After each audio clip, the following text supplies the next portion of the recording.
always talk about how great collaborative innovation projects are, how great open innovation approach in general is, how business should cooperate with universities, with startups, with different research institutions and other companies to create innovative solutions and gain new knowledge. Yet this approach is not a magic pill, and not every company should use it to solve their challenges.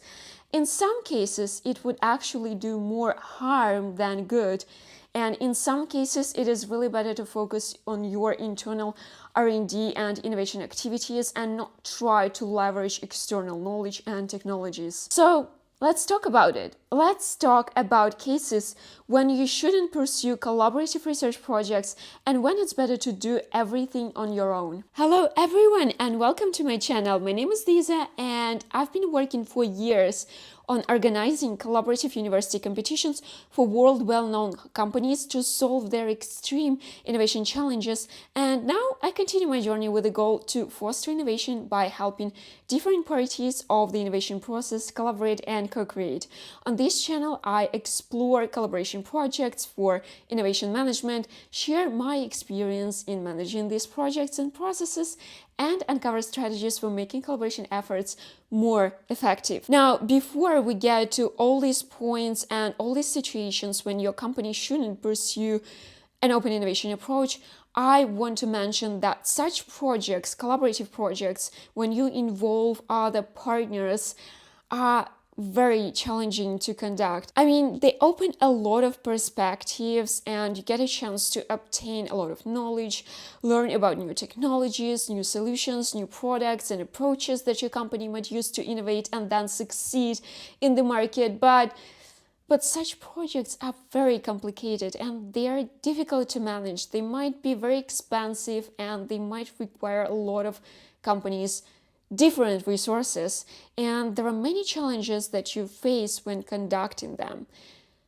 Keeping this all in mind, there are certain conditions when you shouldn't even think about going this way, and you shouldn't even think about organizing an open innovation project. So let's see what we have here. And the very first case when your company shouldn't think about going with open innovation is when your product or your company is at the end of their life cycle. So I really want to start this video with the point that was made by Rob Kirschbaum, ex-VP of Open Innovation at DSM, in his interview. He said that not all companies need to embrace an open innovation approach, and he mentions that companies in their last phase of life that don't plan to make pivots, that don't plan to go to new markets and find new products, shouldn't start open innovation projects. Not because they can't, but because there is no point in it. And obviously there is no point to do an open innovation project for end-of-life products. Open innovation exists to help companies go above and beyond in innovation.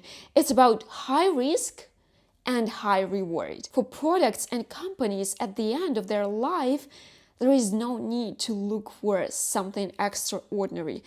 Thus, there is no need to waste your resources for this approach. However, the company with an end-of-life product might still want to start something entirely new and might have an ambition to get to the new market with a new technology. And here, I believe, open innovation is just the right thing to do. You can find partners and do something completely new, something truly innovative. And there are many examples of companies that did it. They reinvented their business and it can work for large, small, and medium companies. And yeah, we can even talk about DSM here, I believe. Point number 2, when you shouldn't go for an open innovation project, is related to small and medium companies that want to do a small, not that significant project. Conducting an open innovation project for these companies makes sense only if it's something really strategic, something that would really make an impact on the whole business, not just developing a separate technology or a separate product. In one of my last videos where I talked about open innovation for small and medium enterprises, I brought up this point made by Professor Wim van Havenbekke in his publication. He is, I believe, a true expert in open innovation for small and medium businesses. So he says that an open innovation approach for such companies makes sense when they need to come up with a new business model, when there is a strategic change required to be performed for the company. And I completely agree with him on that. For small and medium companies, and if you represent such a company, then for you, there is no point in just developing a technology or improving a product using an open innovation approach. Because such companies, they are too small and they don't have a lot of resources to be wasted. They cannot just put the technology that they developed during such a project on a shelf if they don't need it. They must make money from it. So it's more than about just the technology for these companies. It's about how you can monetize this technology. It's not like for big companies. They can develop something new, they can file a patent and just forget about it because they're never going to use it. Big companies, they have money, they have time, they have all the resources, they can afford to actually do that. And sometimes that's quite normal. Some of them might have up to 90% patents they don't use at all. So they can do that. It's not the best approach, I believe, but still, it's possible in their case. But that's definitely not the case for small and medium businesses. So you should remember your collaborative innovation project should be connected to your strategic change, to a strategic goal that you have. Otherwise, there is just no point in conducting it. It will be too expensive, too complicated, and not worth the effort. The next point I want to mention here is when you don't have any challenge for your open innovation project in mind. And this applies to all companies, whether they're large, medium, or small. When you don't know exactly what you need to solve, it becomes a problem. Because what are you going to work on? And see, there could be two different situations here. And the first one, when you don't have anything at all, like you would like to try an open innovation approach, or you have a very vague feeling that you'd like to increase your revenue or maybe overcome competitors, and maybe you want to do it with this particular product, but there is no any real need for your business, like nothing urgent, so you just don't have it. And there is another situation when you have many ideas on what you need to improve, many ideas about technological challenges for your products, so you just can't decide what exactly you need to focus on.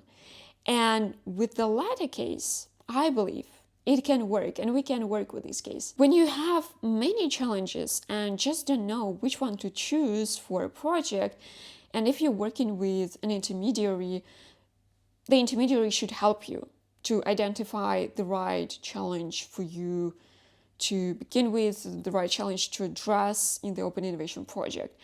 But we can't, and I believe that we shouldn't work with a case when you don't have anything specific in mind. There is just no point, there is no sense. If your business is doing fine, or at least if you think so, perfect, just go with it. And I'm that serious now. Because even if you work with an intermediary, we cannot tell you what you need to do. You know your business better than anyone else. And any expert, any mentor, whatever, you know it better. You know better what you need. And if you cannot come up with anything particular, then you probably don't need anything. And here I also want to mention a sub point, and I want to talk about your challenge not being big enough for such a project. And obviously there are many different models and projects with different time frames, even hackathons, that will last only a couple of days. But still, we are going above and beyond, remember? So if your challenge is small and can be solved within your own team or department, why would you go for an expensive and complex open innovation project? Do it with your own team, because you will not enjoy the experience, you will not enjoy the outcome, you will not be happy about that. You won't get the result you want. If your challenge is too small and not ambitious enough, don't go for an open innovation project. Another point that I have for you is the following. I wouldn't recommend conducting an open innovation project if your company is going through major internal changes. For example, if you are changing your C-level management or restructuring your R&D department or looking for a new strategy or changing processes, I don't really think that it's wise to pursue open innovation at that time, because you already have too much on your plate. You need to deal with those internal issues first before trying to solve anything else. Taking on an open innovation project in that situation will only add more complexity. It will be very difficult to make the right decisions and the right choices, even within the project itself. So yes, deal with your internal issues first and then go for open innovation. The next point is the case when, in general, you innovate using highly sensitive or very confidential information. Dealing with sensitive information is already one of the biggest challenges of open innovation. It's impossible to be 100% sure that your partner wouldn't just steal this information. Obviously, you should do your best with your legal questions, like we know that. However, you might hire the best lawyers and have the best agreements in place. You might make sure that you've protected yourself as much as possible legally. But even then, there are still a lot of possibilities for information leakage. Just think about how much time it would take for you to go through all the court procedures and all the hearings. Your former partners or competitors that gain access to this information could already be ahead of you while you're dealing with this legal stuff, and you could be left with just nothing. So there are lots of risks, so I wouldn't recommend going for an open innovation project if you're working with this very sensitive and confidential knowledge that belongs to your company, something related to the company's secret or just any special technology. And we can even look at this case from another perspective. You would definitely want to keep this confidential information to yourself, meaning you wouldn't be able to open to your partners about some crucial aspects of the project.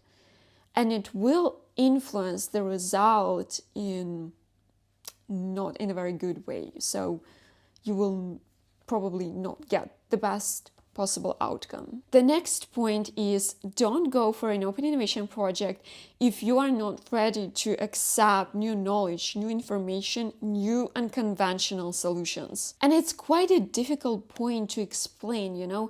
Most people, the absolute majority of us, are hesitant toward anything new, especially when it comes from the outside, from people that do not represent our group, and in this case, our company. And I actually have a separate video about different cognitive biases that companies and decision makers often experience during open innovation projects. And it's very difficult to avoid these biases. It's a normal thing. That said, there are different levels of resistance within your company. In many cases, it's okay to start working with open innovation even if your managers aren't initially that open to it. They might change their opinion during the project, and that's fine. That's not something critical.